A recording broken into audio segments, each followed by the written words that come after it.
Good afternoon, Cougars and parents, and welcome to week 26 of the Cougar Connection. We had a really great week this week at Simons Middle School, as you can see from some of the pictures in the connection.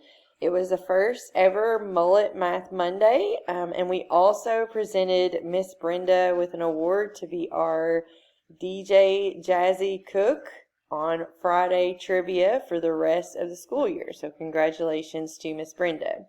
Upcoming things at Simons Middle School for this week, we do have the Sadie Hawkins dance, which is going to be on Friday. The theme for this dance is Perfect Pairs. The admission will be $5, and we will have concessions after school. Also, parents and students, if you haven't already, please make sure you get your yearbooks ordered. These will be pre-ordered, and they will be available to students for pickup before the end of the school year. Upcoming this week at SMS, we do have a site-based council meeting at 4 o'clock on Monday. Students, if you still have a meeting requirement that you need to get in for the Washington, D.C. trip, this will be one of those opportunities to do so. We also have an admin team meeting on Monday at 8. There's no events right now on the calendar for Tuesday. Wednesday, we will be pushing out the Little Caesars Pizza fundraiser, and this will be for those students who are going on the Washington, D.C. trip. We will have some prizes involved for the top sellers of those little pizza kits. We also have a faculty meeting after school on Wednesday until 4. Thursday, teachers, it is inclusion training in your PLCs. The KMEA Choir Festival Field Trip is also on Thursday, and it's Dr. Seuss's birthday. We'll probably have a dress-up theme day on Thursday.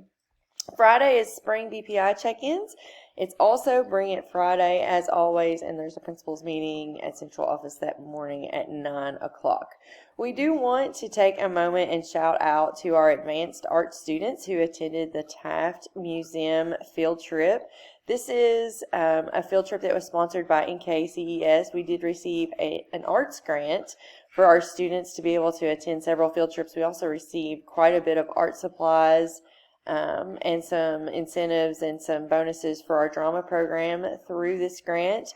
But the students that attended the Taft Museum this past week had nothing but glowing reviews from the Taft Museum staff, as well as the teachers that went on that trip. They said they were the most well-behaved group of students that they had in the museum that day. They were very attentive, they followed directions, they listened closely, and just all around a great group of students. So we do want to thank all of our students who traveled outside of Simons Middle School and represented our school well on Friday. Way to bring it, advanced art students. And a shout out to Mrs. Dusing and Mr. Mulholland for taking those students and making sure that their behavior was on point that day. We do want to take a moment and shout out to our Achieve 3000 Leaderboard students. Congratulations on Monday to Allison McLean, Tuesday Kirsten Harrington, Wednesday Maddox Howard, Thursday Dale Eddington, Friday Colby Nicholson. The two students with the most activities, the 75% or above on the first try for grade 7 was Tinley Sheekley with 5, and grade 8 was Bryson McCann with 6, and our weekly top scorer was Kirsten Harrington. We do have a little bit of movement on our Alex leaderboard. As you can see, these students are continuing to increase through their Alex path. Hopefully next week we'll have some students move down into the completers category. And that is all that we have this week for the Cougar Connection. Let's have another great week, Cougars.